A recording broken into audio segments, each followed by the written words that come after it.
Bombardearon Mar del Plata. El 19 de septiembre de 1955, Mar del Plata fue víctima de uno de los hechos más aterradores. La denominada Revolución Libertadora y su brazo ejecutor, con la Marina al mando de Isaac Rojas, bombardeó de manera indiscriminada a nuestra ciudad, generando la desestabilización del gobierno elegido por el pueblo. Tenemos la amabilidad de contar con Miguel Ángel Taroncher, profesor e investigador del Departamento de Historia de la Universidad Nacional de Mar del Plata. En estos videos nos cuenta cómo se desarrollaron los hechos y qué implicancias tuvo en el desarrollo de la comunidad marplatense. Creo que es necesario que observemos con detenimiento estos hechos, ya que fueron la base de la interrupción de la vida democrática de nuestro país, teniendo como antecedente la década infame. Miguel querido, ¿cómo te va? Hola, ¿qué tal? Muy bien, Marcos. Muchas gracias por invitarme a tu podcast. Bueno, el agradecido soy yo que estés con nosotros. Bombardeo a la ciudad de Mar del Plata, eso que muchas veces en las películas vemos como un acto alejado de nuestra sociedad y en nuestra querida Mar del Plata. Bueno, acá también pasó y Miguel es investigador, sobre todo en esta materia. ¿Qué nos puedes contar, Miguel?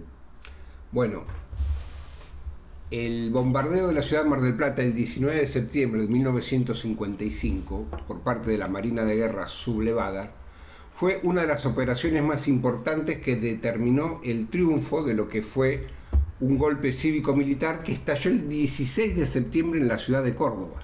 ¿Sí?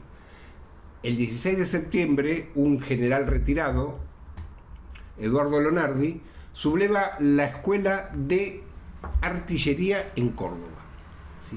La revolución libertadora, como se va a denominar en el transcurso de los días, tuvo su epicentro en Córdoba y en Río Santiago y en Puerto Belgrano, donde el contraalmirante Rojas y el almirante Perren sublevan la flota de mar. Con el transcurso de los días, el golpe de Estado en tierra no se puede expandir porque el ejército en casi su totalidad permanece leal a Perón. Hay un foco en Cuyo con el general Lagos, en Curuzú-Cuatiá, Corrientes, el general Aramburu no logra sublevar, solo por muy poco tiempo, a la guarnición de Curuzú-Cuatiá, y el día 18 las tropas legales estaban por reducir el foco en tierra, ¿sí? Ya era la inminente derrota de la sublevación en tierra, cuando la Marina de Guerra, al mando, como habíamos dicho recién, del almirante Rojas, produce un hecho para descomprimir esa derrota inminente del ejército en tierra. Y ese hecho es el bombardeo de la ciudad de Mar del Plata. El 19 de septiembre de 1955, a las 7:20 de la mañana, el crucero 9 de julio, desde 8.500 metros, desde el mar, bombardea los tanques de petróleo de la planta de YPF en el puerto. De 11 tanques detonan 9 con gran estruendo. Muchas de los misiles perdidos destruyen casas, ¿sí? en la zona portuaria. La gente, algunas se había evacuado con anterioridad, otras salen escapando. Los italianos e inmigrantes que habían venido después de la Segunda Guerra Mundial huyen despavoridos, gritando la guerra, los italianos, ¿no? Se produjo un hecho masivo de un pánico colectivo, se apoderó de la población del puerto y de otras poblaciones, porque la radio de Uruguay, Radio Colonia, que estaban apoyando informativamente al golpe de Estado, propalaban rumores y noticias que aseguraban que iba a ser bombardeada la Torre de Agua, ¿sí?, en el barrio de Los Troncos, y otro objetivo estratégico militar, la estación de ferrocarril, Luro y San Juan. Entonces, toda la población de esas zonas huyó hacia el campo, ¿sí? Y otra gente que pensó, porque hasta que no terminó esto, ¿qué experiencia colectiva tenía el pueblo de Mar del Plata? El 16 de junio, el bombardeo de Plaza de Mayo. La población, gran parte de la población, pensó que la ciudad iba a ser bombardeada. Después se supo que solamente se bombardeó los tanques en el puerto, defensas costeras en el Golf Club y el Gada 601 hacia el mediodía. Pero hasta que no cesó el ataque bélico de la Marina, los habitantes, muchos habitantes, pensaron que la ciudad entera iba a ser bombardeada, ¿sí? Y justo vos lo comentabas recién, Miguel.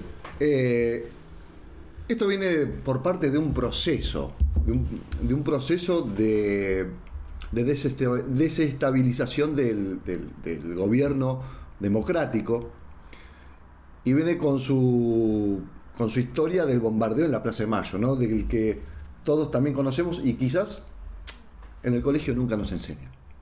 O por lo menos desde mi parte, algo tan importante en la vida política, de la vida democrática de un país, en el colegio jamás nos los enseñaron a nosotros.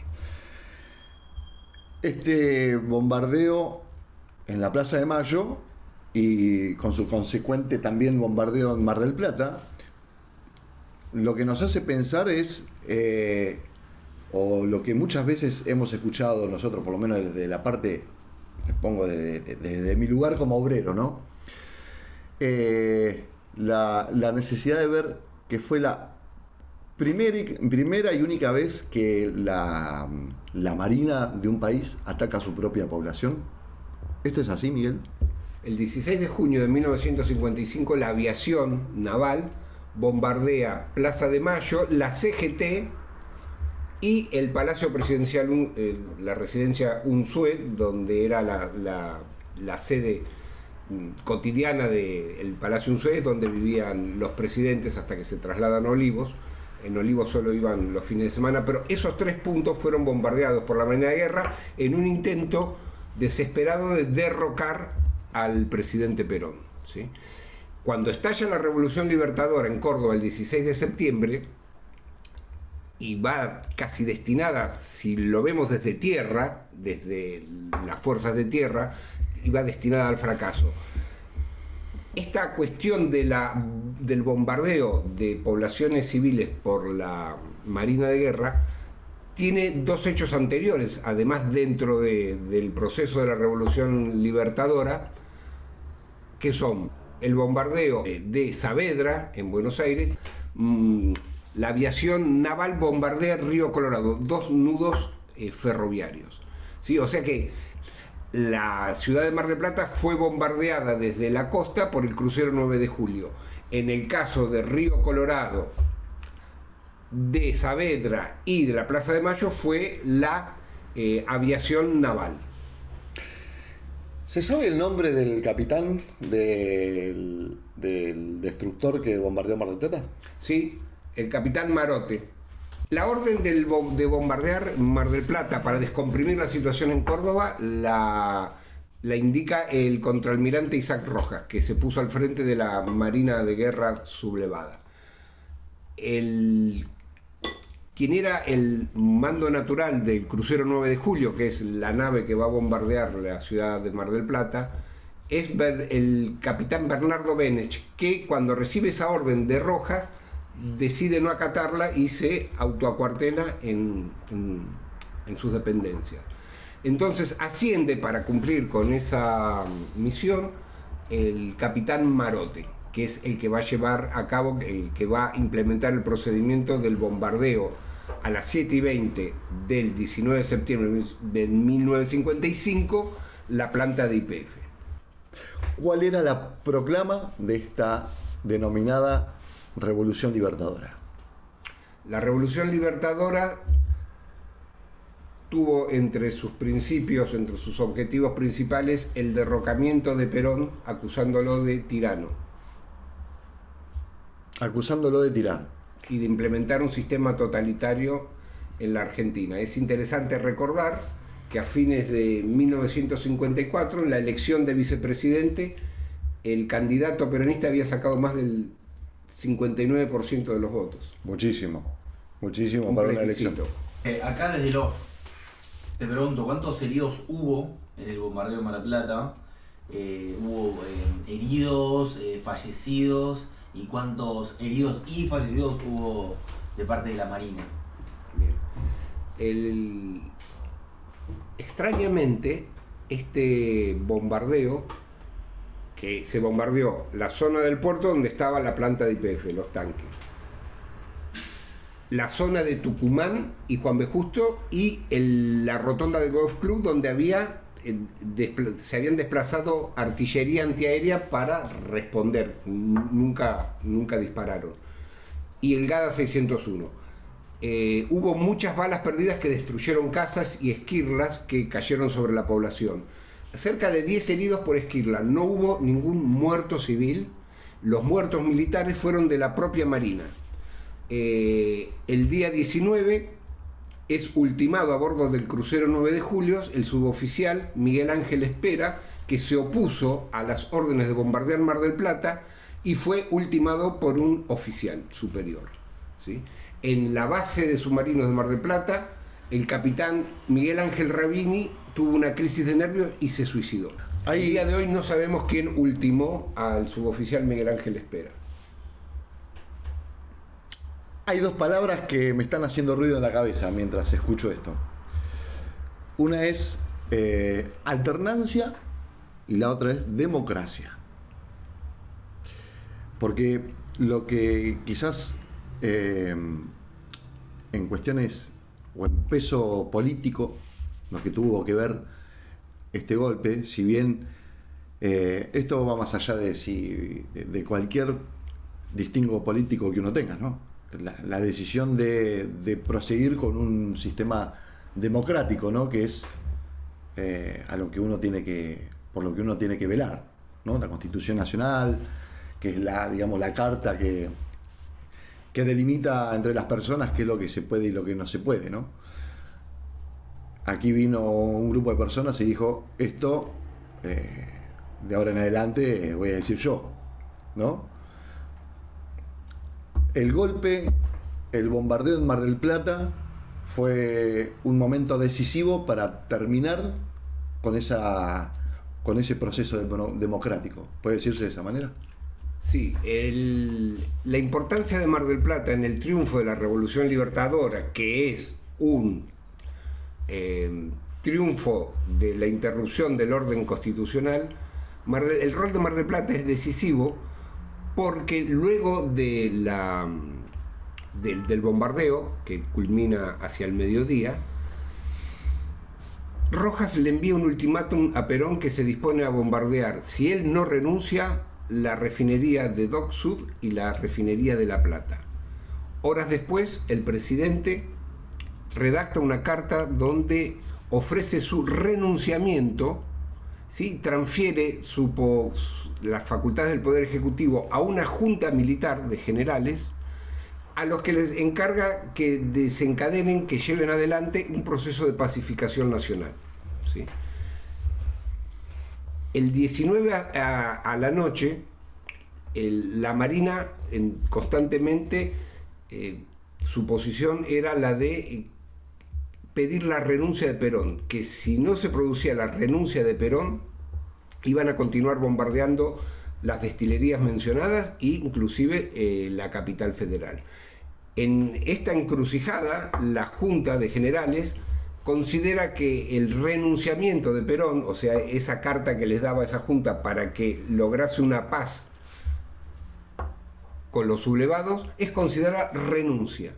En ese mismo momento, hacia la noche del 19, Perón pide asilo y le es otorgado por la nación paraguaya, por la República de Paraguay. Se refugia primero en la sede de la embajada y luego, corriendo peligro su vida, es trasladado hacia una cañonera paraguaya que estaba en reparaciones en el puerto de Buenos Aires. El día 23 va a jurar Lonardi como presidente y el 3 de octubre va a partir desde el puerto de Buenos Aires hacia 18 años de exilio el presidente derrocado. Tengo varias preguntas para seguir haciéndote, Miguel. Por eso también pensamos en seguir haciendo sobre este tema un par de videos más, porque es muy atrapante, es un tema, como en algún momento lo mencioné, oculto y que da relevancia a los procesos políticos e históricos de nuestra nación. recién estaba pensando, desde mi punto de vista, desde mi situación como trabajador portuario, ¿en qué me afecta? ¿Cuál es el problema de que hayan bombardeado o no el puerto de Mar del Plata? ¿Por qué debería yo conocer sobre el bombardeo? Porque fue una experiencia histórica a nivel popular, un trauma social. Se comenzó a perseguir a militantes políticos y sindicales peronistas y de organizaciones de izquierda, porque es una forma de hacer justicia con toda la gente que vivió un trauma de casas destruidas, de huir en paños menores, de no tener la certeza si iban a perder su vida, si la iban a perder la de su familia, si iban a encontrar sus casas, ¿sí? Porque se había desatado acciones bélicas contra una población civil indefensa. Y a partir del golpe del 55, los sindicatos legítimos, los trabajadores, son intervenidos por la dictadura militar, y la represión, que también la vamos a ver en el fusilamiento de José León Suárez en el 56, va a indicar un avance, ¿sí?, de la injusticia social, digamos. Una de las banderas del peronismo, que era la justicia social, otra la independencia económica y la soberanía política, son invertidas por el nuevo orden militar autoritario. Mar del Plata fue clave entonces en la caída de Perón, ¿sí? Habían fracasado golpes anteriores, y este tercer golpe, dado en Córdoba el 16 de septiembre, va a marcar el fin de la primera experiencia constitucional de masas de justicia social de la Argentina en el siglo XX. ¿Cómo se recupera Mar del Plata después de este bombardeo? A los pocos días del bombardeo, el bombardeo implicó que el 20 de septiembre desembarcaron tropas de la Marina. Por la situación de fuerza renuncia el intendente peronista Cavallo, ¿sí? Mar del Plata había tenido desde el 47 hasta el 55 intendentes peronistas, ¿no? El mito, la soncera de que Mar del Plata nunca ganó el peronismo es eso, ¿no? Una información errónea que circula con mucha velocidad y lamentablemente bastante profundidad. Esos 10 años de Mar del Plata peronista ven su fin con el bombardeo, que a la vez lleva el fin de la década peronista a nivel nacional y provincial. Mar del Plata es ocupada militarmente por las tropas de la Infantería de Marina, se designan interventores navales, y los partidos antiperonistas dan apoyo a esta nueva situación. Los comandos civiles, que eran grupos de partidarios antiperonistas armados, toman las sedes de los sindicatos, incendian casas del general Lucero, el ministro de Guerra, de Jorge Antonio, un empresario vinculado al gobierno, de la diputada Delia Parodi, ¿sí? Se incendian, se atacan y se vandalizan unidades básicas, la CGT local, la delegación del Ministerio de Trabajo, una turbulencia, una sensación de inseguridad para ciudadanos que tenían una estructura de identidad peronista, se desató, y muchos desmanes, aunque no hubo muertos, generaron en gran parte de la población zozobra, miedo y desesperación, ¿no? Un cimbronazo emocional que perdura hasta estos días, que lo podemos notar cuando entrevistamos a aquellos niños del 55 que hoy nos cuentan sus recuerdos, con los que podemos reconstruir una historia que hasta ahora no ha sido contada. Cómo se vivió un golpe de Estado a nivel popular. ¿Qué le pasó a la gente? ¿Qué vieron? ¿Qué sintieron? ¿Y qué nos cuentan? Nos quedamos para el segundo video, la segunda parte sobre el bombardeo del 55 a la ciudad de Mar del Plata. Vamos a profundizar mucho más sobre diferentes cuestiones. Así que nos vemos la próxima, Miguelito. Nos vemos la próxima, Nico. Muchas gracias.